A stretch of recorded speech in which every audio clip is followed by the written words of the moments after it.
ভোরবেলার অনুযায়ী যে ভলিউম আপনার প্রথমে থাকা উচিত সেই ভলিউমের থেকে আপনি অত্যাধিক লাউড গাইছেন, যার কারণে আপনার ভোকাল কর্ড সেই চাপ নিতে পারছে না এবং একটা কাশি শুরু হচ্ছে।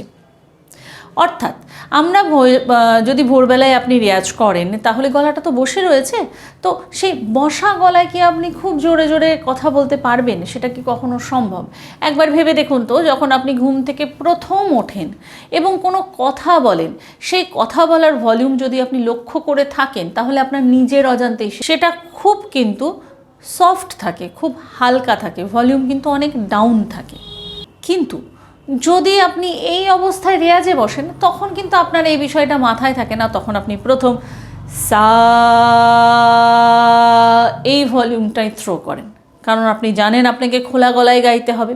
কিন্তু আপনার ভোকাল কর্ড তো সেই ধক্কলটা নেওয়ার জন্য এখনও সে পুরোপুরি ঘুম থেকে জেগে ওঠেনি, কিন্তু আপনি তাকে সেই ধাক্কাটা দিচ্ছেন। সুতরাং সে একটা শক খাচ্ছে এবং বডির ধর্মই হচ্ছে যখনই কিছু সে অস্বাভাবিক দেখবে সে সেটাকে বাধা দেওয়ার জন্য রিয়্যাক্ট করবে।